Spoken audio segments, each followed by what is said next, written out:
While entrepreneurs are often lauded with creating new businesses and ideas, it is more often the case that change agents working within organizations, or intrapreneurs, are responsible for innovation and seeing those new ideas through to completion. Welcome to the Innovation Economy Intrapreneurs series. I am your co-host, Adam Chen, an independent change management consultant and current president of AmenityLink, a property technology company. In this series, you will hear stories and insights from leaders within organizations that have had the courage to create new ways to move business forward. To listen to the latest episodes or sign up for the Innovation Economy newsletter, go to innovationeconomy.show or click on your favorite podcast app to make sure you hear the latest episodes. The episode that you're about to listen to was previously released as an episode of the Agile brand. It is right in line with the ideas and themes that we discuss on the Entrepreneurs series of the Innovation Economy, and I hope you enjoy it. Now, let's get on to the show. Joining me today on the show, we have Shane Pahl. Shane, why don't you introduce yourself for our listeners? Hey, Adam. My name is Shane Pahl, and I'm an organizational anthropologist by education. So what that generally means is that my orientation towards work is to help organizations understand how their culture both enables and disables them from being able to pursue their business objectives. So with that, I've worked kind of all over the place, from being internal to consulting to being internal for consulting firms, and just have had a variety of wonderful experiences working with Fortune 100 companies to mid-sized companies and even nonprofits in some cases. So lots of wonderful experience that I'm excited to share with you today. Thanks, Shane. Yeah, and I've had the pleasure, obviously, of working with you and alongside you at the Amenity Collective, undergoing a massive digital transformational effort where we've pretty much gutted and replaced every single operational system, touching every single department in the company. It's been a lot of exciting work. I'm thankful that you're willing to join us today. Yep. So why don't we get started? The first thing I wanted to just ask you, and maybe you could opine, what is your philosophy of work? What is work to you? Yeah. So on one hand, I can make this a big academic discussion on what is the anthropology of work. But really, I think I make this more of a personal question and response in that my philosophy, I would say, is how can I contribute the most value? And I look at that in terms of what do I do well? What is helpful? What do others find valuable? And as much as possible, I try to lean into those things, which has taken me in a variety of different ways, working on a bunch of different projects that completely unrelated in different fields and industries. It's provided a lot of exciting opportunities for me. And as much as possible, I think what's important about that is figuring out what you're not good at and getting away from that stuff. Yeah, that's interesting. I think not only just what you're not good at, but what are maybe those tasks that, are no longer serving you, I guess, in your current role. Mm-hmm. There was this book I read once by Silicon Valley founders and whatnot, but it's this kind of concept about addition by subtraction, right? You can't continue to grow if you don't kind of put aside some of those things that are no longer serving you. You have to free up the time. We only time is our one limited resource. So yeah, it's about, focusing in on where you can provide the values you mentioned. So that makes a ton of sense. Mm-hmm. So within work, right, and your experience of work, right, there's a lot of different personas there. Obviously, in this show, we're talking about entrepreneurs. So maybe in your own words, tell me, what does entrepreneurship mean to you? Yeah. So interestingly to me, when you brought up this discussion of entrepreneurs, it's kind of a funny memory for me because maybe about a decade ago, I was speaking with someone who was a career coach, and they said to me that something that I should put on my resume is that I'm an entrepreneur. And that was like my first exposure to the word. Had no idea what it meant, but after talking it out with them, I'm like, okay, that does make sense. In a way, I am someone working within an organization, whether that's because I'm actually an employee of that organization or a consultant to that organization, and working with their localized team to figure out how to innovate. So That pretty much is my understanding of the word. Someone who's trying to critically analyze, systems, processes, et cetera, and so on, and work on like change management initiatives, et cetera, to harvest that innovation and put it into effect for the organization. I had, I guess, a similar experience where, my first time hearing the term, it wasn't something that I necessarily self-identified myself with, but as I sat with the word for a little bit while longer, I got a lot more comfortable with it. Follow-up question, you've worked in a lot of different organizations, right, in a lot of different industries. And really what we're talking about here is facilitating change. Who do you see as, in a lot of your experience, driving a lot of that change? Is it, the entrepreneur persona, or is it other personas in these organizations? Yeah, I mean, it's a really good question. As you know, and as I think a lot of people know, change management is extremely difficult to execute well. Like there's some stat out there, like 70 something percent of change initiatives fail. So like who's handling the change management, that varies hugely from organization to organization, but it's not necessarily people in the C-suite. It might be people somewhere in or tangential to like HR departments or IT departments, accounting. I mean, like name all of them other than necessarily the C-suite. Obviously, the C-suite plays a big role as far as being a stakeholder that needs to be brought on board with whatever the initiative is and provided with, sort of the financials on how this change is going to bring about value for the rest of the organization. But the people who are doing the change are typically somewhere in the middle to the front lines. Interesting. Now, you've worked alongside, I suppose, a lot of those frontline workers that you're referencing. Talk to me a little bit about the dynamics that you experience as a consultant coming in from the outside within some of these organizations. Maybe there's some stories you can tell about what worked and maybe what hasn't worked so well. And what about that relationship? Yeah. So lots of thoughts, lots of comments, plenty of funny stories that I can think of, I guess. But really, I guess like when it comes down to thinking about like what change management is and what makes it effective, I would say transparency is probably like the number one element that any organization can have, from, like a 3-person company to a 5,000 person company. Yes. Having transparency, mutual understanding over what change needs to be made, why we're making it, who's responsible, what accountabilities everyone has. And the singular most important thing for me that I try to stress as a consultant and also internally is like, how are we defining success? And beyond that, another element is accounting for when things fall off of the tracks. How do we get things back on track? A lot of people think about change more in terms of project management, where it's sort of like you have some sort of thing that you need to implement.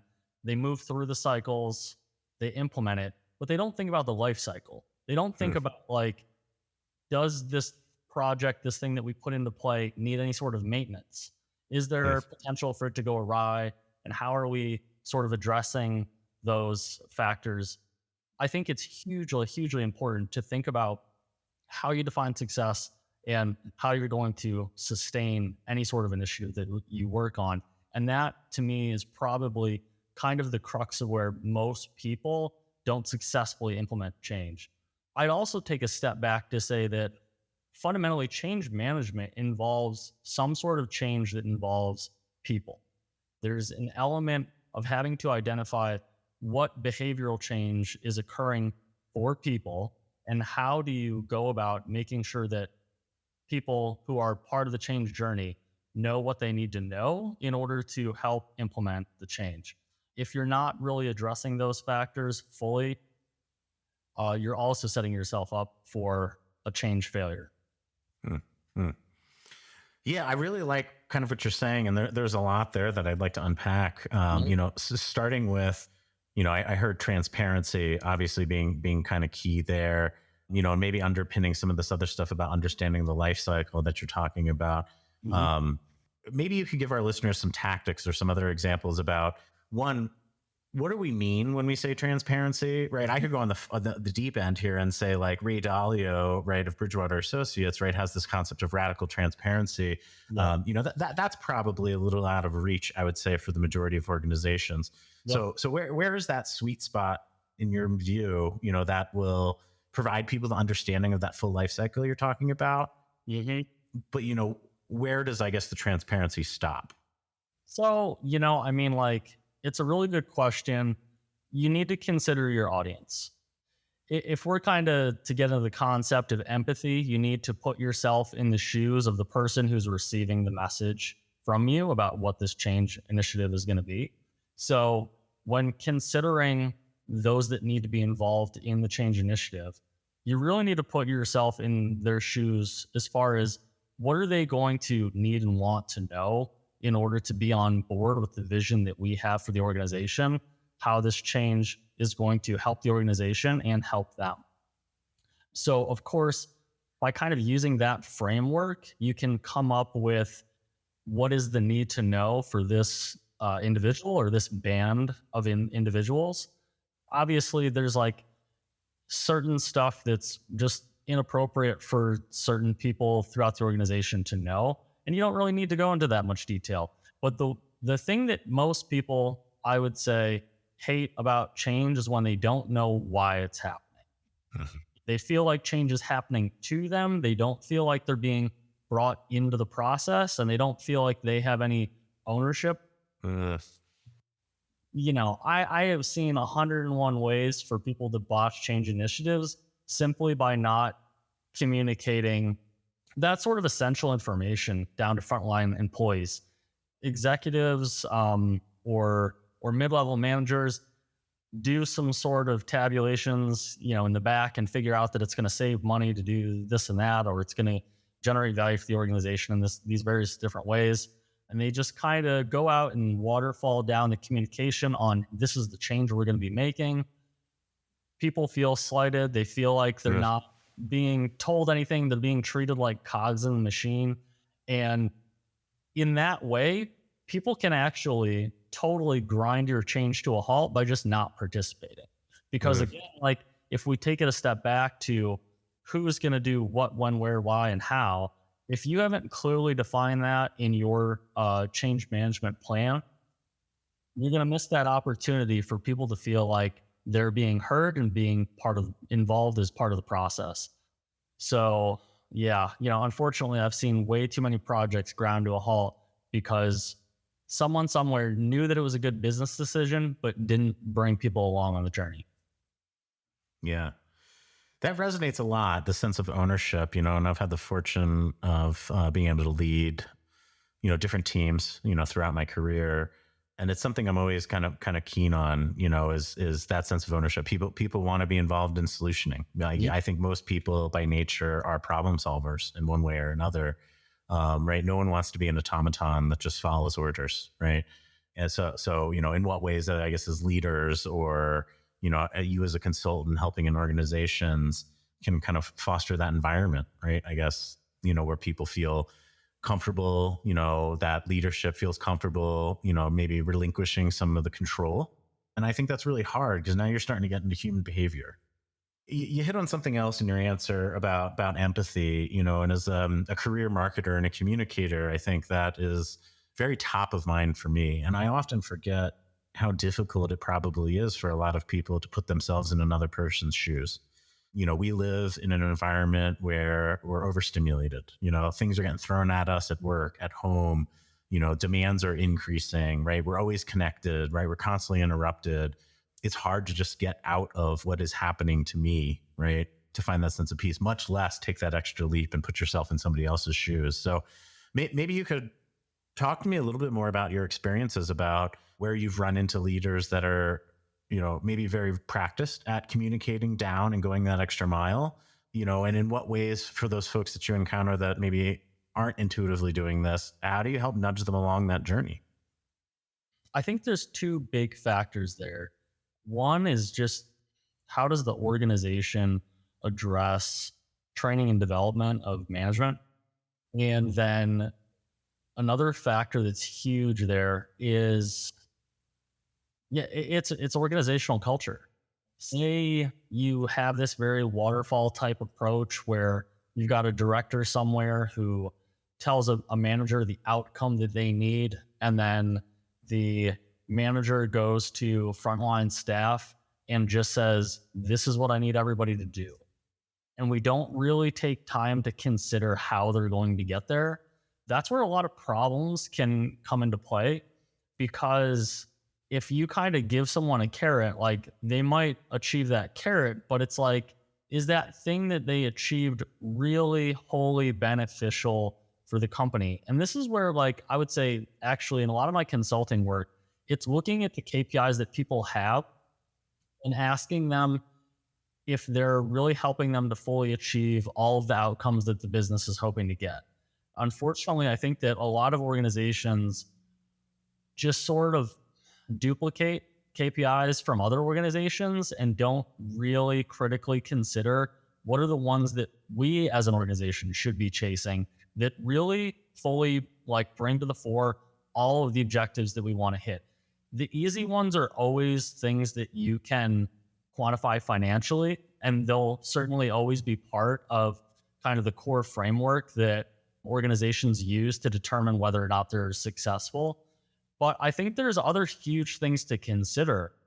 To your point that you may or may not have been making, but I'm going to say that you are, is how are you developing your people? So that is one that honestly falls to the wayside a lot of the time. And that sort of training and development of managers to be empathetic, and how it can be strategic to be empathetic rather than just kind of hand down marching orders. Because what does it ultimately do? It gets you in the shoes of the person doing the work, and you can ultimately figure out ways to innovate that maybe you couldn't by not having that empathetic approach. Yeah, I think it's something we hear all the time, right? I mean, you go to high school, you go to college, you learn all of these skills, but no one teaches you how to manage people.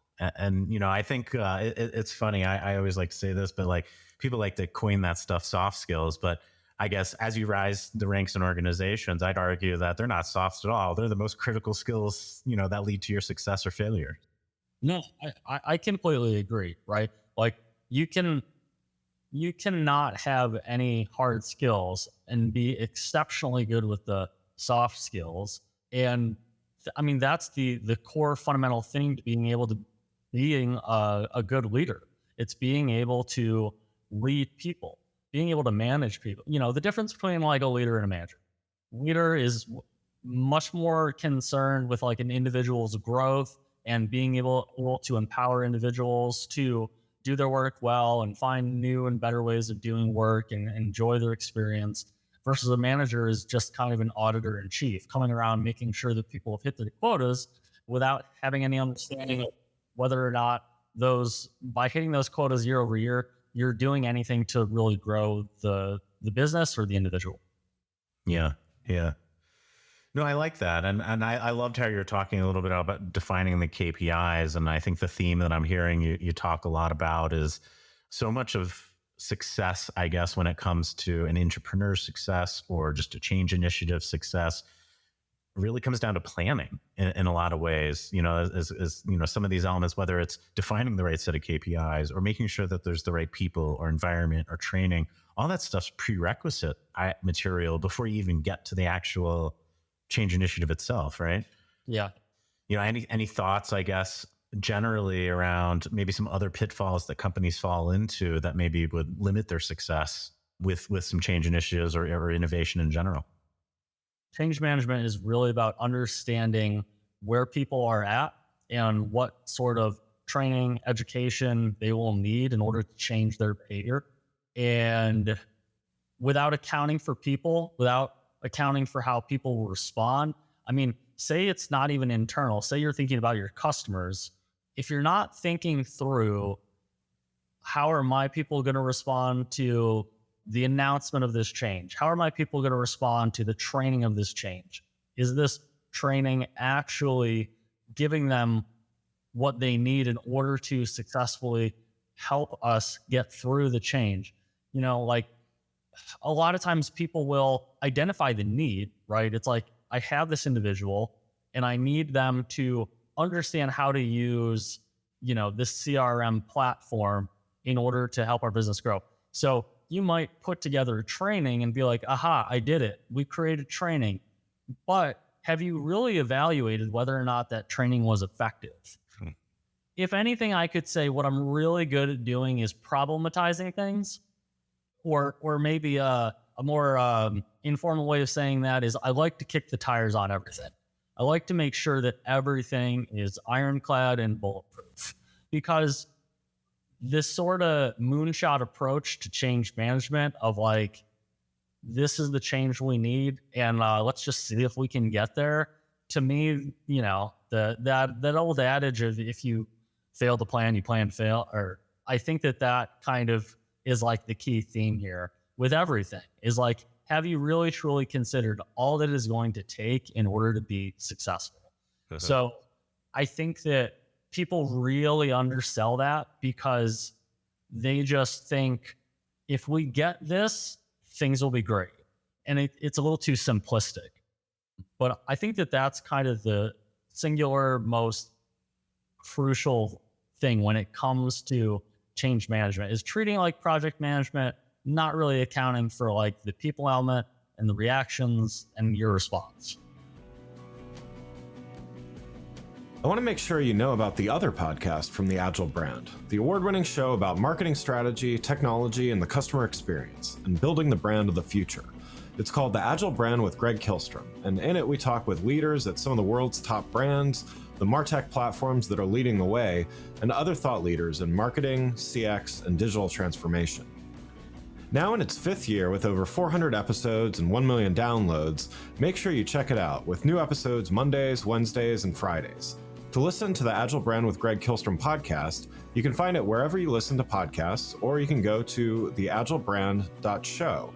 That's theagilebrand.show. Now let's get back to the show.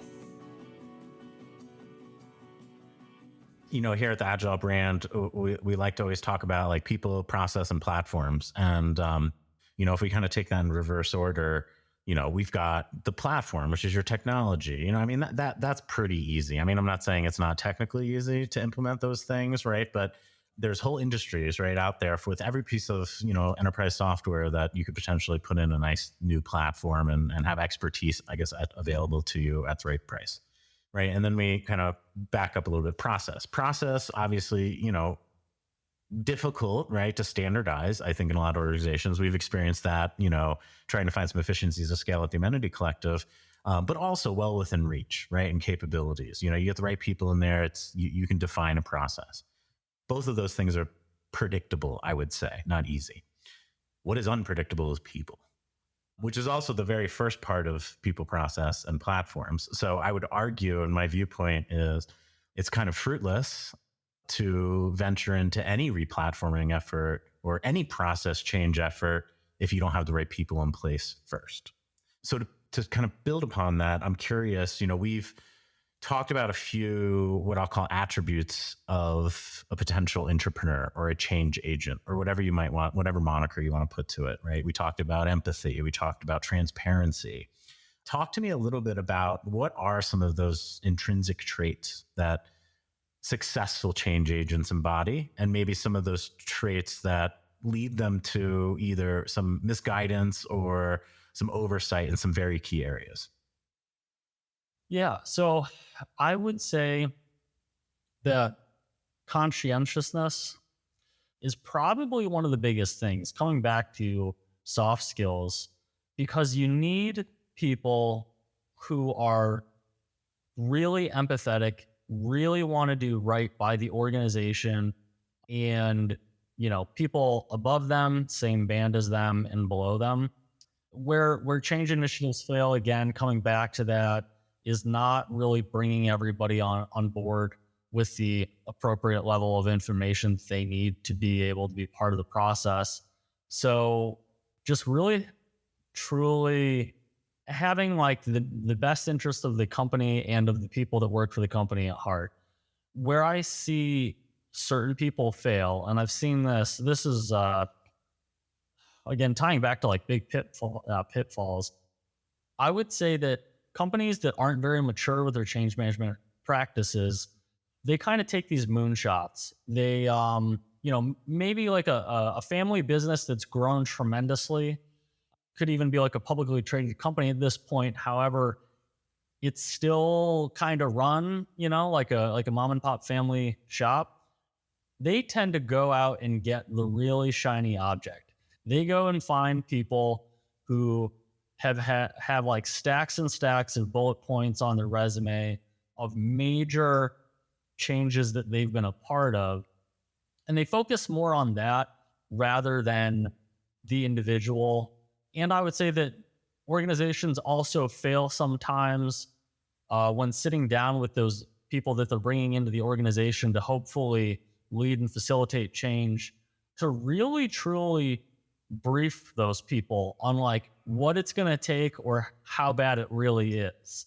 So you'll see a lot of these shiny people come in very brash, sort of bull in a china shop there because, they're really driven by the accomplishments on their resume and not so much as concerned with the organization on a whole and being a good leader and steward for the organization and for those, especially on like the front line. So generally 1, 2 things happen, and sometimes both at the same time. That new person who's been brought in to make major changes either kind of burns out and upsets a bunch of people, and then you just have a mass exodus of people leaving because they sort of understand it as like, oh, that's how things are around here. We're bringing in people and they're just changing things, and no one's communicating to me why we're making these changes. So people kind of just get fed up and feel like the organization isn't hearing them and just leave.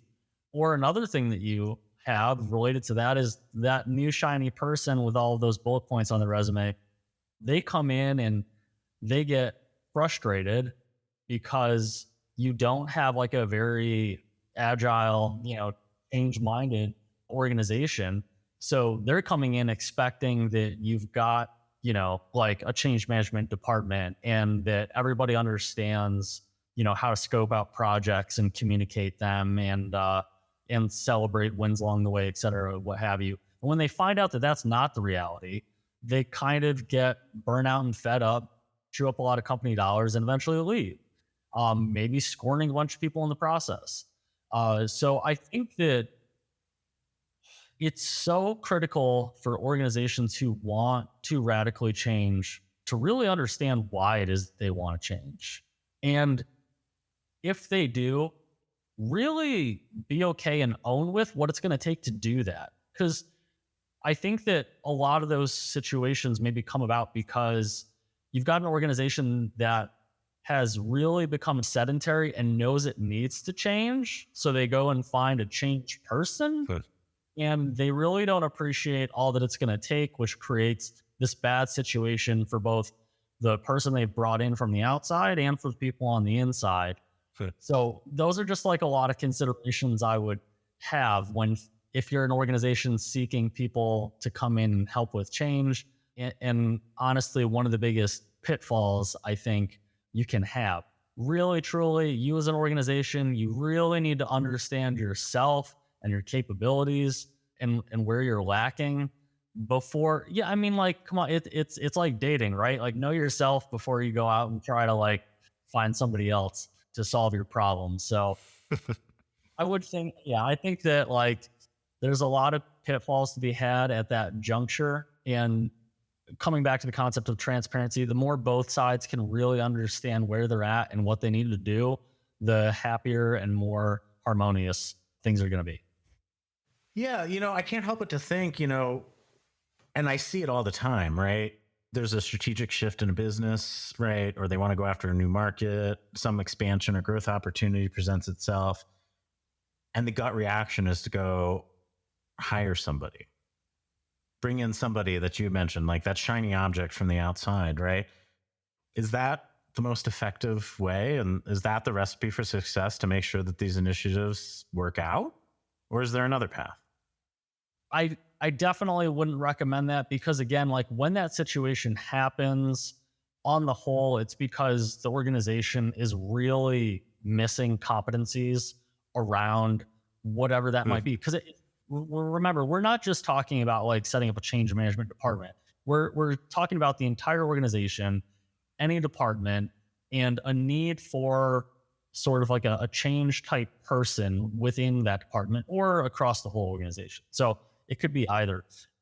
And, I think that you might be teeing up like an entrepreneur, which I think, yeah, I mean, that's really it. I think that probably the most successful way to go about change when you realize you need to change is to find people internally who are excited about, working on stuff like that and really give them the tools to become owners of change. Because, like if they're invested in the company, they know the company, they know who to talk to get stuff done. It's this kind of fundamental emphasis on trust internally that you have to have in doing any sort of organizational change, that, you have my interests at heart, that person feels as though, you're offering them empathy, putting yourselves in their shoes. You're not trying to hand them impossible tasks to go execute.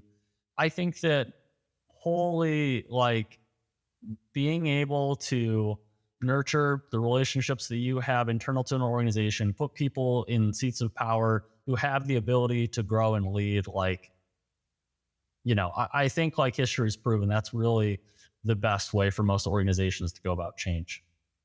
For sure. Not always possible, as you mentioned. You might not have those capabilities right internally, so you're forced. That's, why there's a consultant industry. It's in a lot of ways too, to help bridge that gap. But you're right. I think history has proven that. I just recently reread the book Good to Great. Classic. It's 20 years old now at least. But the tenets ring true, right? And for anyone that hasn't listened to it or read it, right, definitely go pick it up. Great business literature. It is, in summary, you've got 11 companies that significantly outpaced the market, right? Completely reinvented what might otherwise be considered a boring industry. And they did a very data-driven comparison of those successful 11 companies against, a peer set. And that's one of the conclusions they drew, I think, is a lot of these leaders, what they might call level 5 leaders or whatnot, embody a lot of these traits that we're kind of talking about, but that they originated from inside. They weren't the hire that had a accompanying press release, right? It was a lot more humble, and I think, I think that's certainly something that I've witnessed, in my own experiences as well, on those successful change initiatives. To your point, it is trust. It's all about people. It's all about relationships, and change can't happen in a silo. It can't happen singularly. You're talking about the whole organization. So it does take an army, and it's who can rally, those troops the best. Let's talk a little bit more about, staffing for change. We've talked a lot about different roles, maybe some attributes, but, what does it take? What's a team makeup look like for a successful change initiative in your experience? Oh, man. I would say that varies so much depending on the scale of change. And I've been a part of so many different configurations for that. But I think like what really truly matters, I'm going to try to simplify like the essence, is you have to have someone who's got symbolic authority, like at the very top, like the person who's communicating the why we're doing what we're doing. Yes.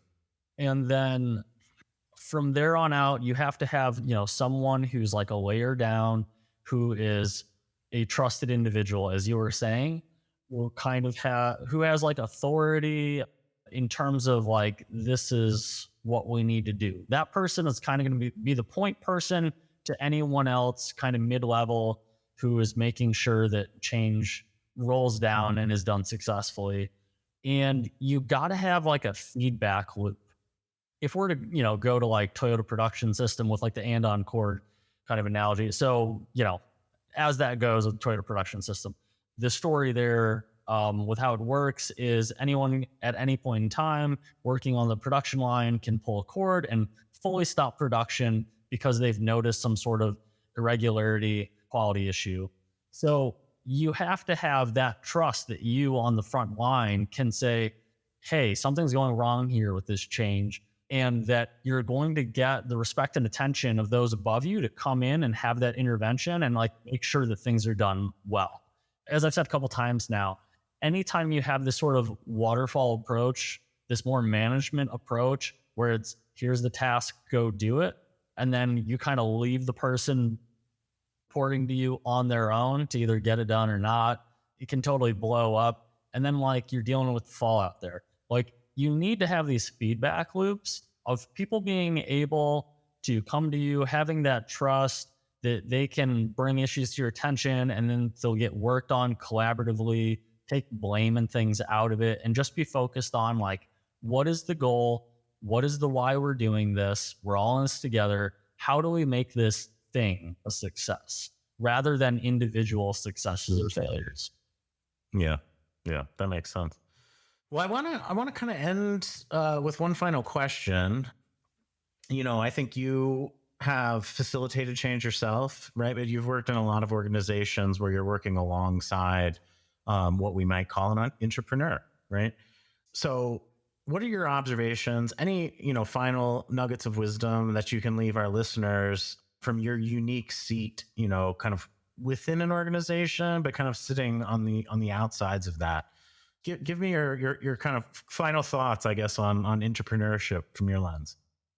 So I would say that, I kind of describe myself first and foremost as a researcher, and then was sort of forced into being like a designer and project manager and change manager, because one of the first organizational like research projects that I worked on was with a product management department, and they were trying to understand how it was that they made decisions as an organization on which products to bring into the company, and then sort of what the life cycle of those products were. Like, how was the new product offering communicated to salespeople and to warehousing and distribution, and then like rolling into operations, like how are those products handled, et cetera. And like, what is the life cycle, and how do you decide when a product is no longer something that the company wants to offer and sell? So I did a really interesting project with them, which is, being an anthropologist, ethnography is kind of the bread and butter of what I do. A methodology crystallized by Bronislaw Malinowski, one of the OG anthropologists. And unfortunately, ethnography, like many things, has kind of taken a very watered down approach. Like historically, in its context, it was trying to understand the essence of a culture, right? So you as an anthropologist would spend at least a year and a half living with a culture and trying to document like all of the ritual that goes on, and both the intrinsic and like extrinsic rules of society, basically like the way things are done around here. And given some sort of decision, you could predictably say someone will do this versus that, right? Because given all of the values and rules of your society, you can understand how people will make decisions. So given that sort of context and framework, ethnography nowadays is much more kind of a buzzword for observing what's actually happening. So rather than a year and a half, it's kind of a go out in the field and just see what's going on. It's obviously where we get a lot of innovation. I mean, think of the TV program Undercover Boss, right? Essentially, the CEO is doing ethnography. He's going into the field, or she or they going into the field and observing what work is actually taking place, seeing the friction points, and then, realizing like, well, this is an unnecessary friction point for this worker. And if we just did it this way, it would provide an easier workflow for the individual, and it would also just be better for the company. It's smarter business. So, I mean, I really, truly encourage people to take on that mindset of, how can I go see what's going on from like a very positive, curious approach rather than kind of an auditor inspector, because from that you yield insights, which is also another word, seemingly duct tape to the word ethnography. So in that role that I had, it was perceived that there was this, in the product management role, this very formal process of all of the people who are product managers sort of democratically sitting down with product vendors and doing big financial analysis on this product will make us this much money and we have this much capacity and all that stuff. Through like a 3-month research project, I found out that the process was actually much less formal. Essentially, there was one individual who held the most power and authority of all of the product managers who had been there a long time. And informally, that person would kind of give the nudge to the product rep, this is the product we're going to go with. So what was thought to be this very communal decision was actually being made by like one person. So I mapped out, the entire process of like how this worked. And in working with the CEO on taking that information and trying to make it into something actionable. I mean, number one, it was a shock to the CEO that that's how it happens, which kind of back to a point that you were making like much earlier, people influence trust and all of that. Like these are elements of the softness of organizations that people don't really pay attention to. People pay attention to like the hard transactions, the numbers, like whatever, but they don't really fully understand the nuance of the social dynamics of organizations and how decisions made. So the thing is, like the whole point of that story is not to say that I outed this one product manager, because again, I don't come into this with any malicious intent. I'm meeting organizations where they are.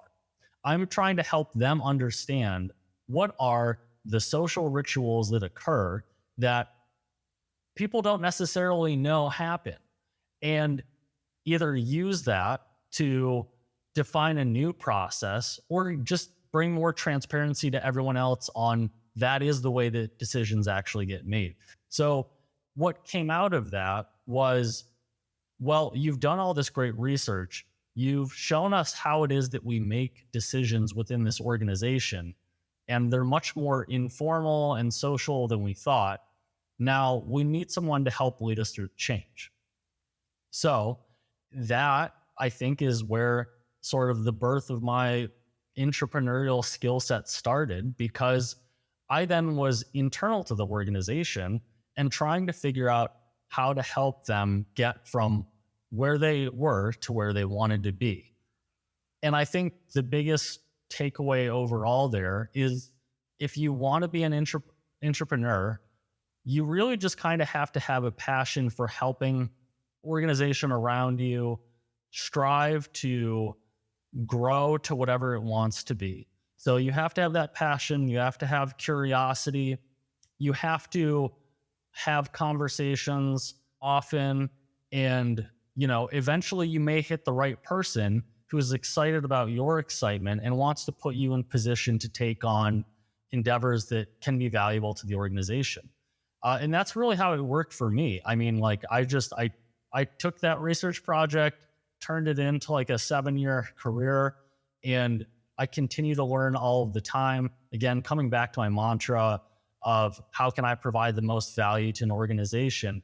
It's always thinking about like what sort of skill sets can I enhance for myself that's going to help organizations to, achieve whatever it is that they want to achieve.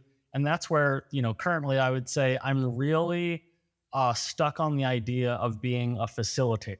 So I'm learning a lot about, like how to run the most effective meetings, how to get people from big abstract ideas to decision points and feel good about them too, right? And also that they're actually savvy decisions. It's not that you're forcing people to make decisions about something, and then it's like, oh no, we haven't done the financials on this. Like, this could be bad. Like, we decided to change the whole company color scheme from green to blue. Like, it's not anything like silly like that. But I think if you want to be an entrepreneur, you have to be an excellent facilitator. You have to be able to take big abstract ideas and help whoever your stakeholders are codify what needs to be done and give them a roadmap to go do it. Lots of great insights in our conversation today, Shane. I want to thank you so much for joining us on the Agile brand, presenting entrepreneurs. For any of our listeners out there that might be inspired by some of the things that you said, or might want to get in touch with you with additional questions, how can they reach you? Look me up on LinkedIn. I am Shane D. Pahl, organizational anthropologist. That's probably the easiest way to get in touch with me. But anyone who wants to talk about anything that we've covered or adjacent, happy to do so. I love hearing from people who've had similar stories, similar experiences. If you're interested in facilitation, that's a huge one for me right now. So would love to speak to anyone about any and all things. Great. Thanks again for listening to the Innovation Economy podcast. If you enjoyed the show, please take a minute to subscribe on your podcast channel of choice and leave us a rating so that others can find the show more easily. You can access more episodes at www.innovationeconomy.show or on your podcast platform of choice. The Innovation Economy podcast was created by the Agile brand. Be sure to check out the Agile brand guide series of books, the Agile brand podcast, and other resources for marketing, CX, and other enterprise leaders to manage change and transformation in their organizations. The Innovation Economy is proudly produced by Missing Link, a Latina-owned, strategy-driven, creatively fueled production co-op. From ideation to creation, they craft human connections through intelligent, engaging, and informative content. Until next time, let's keep innovating.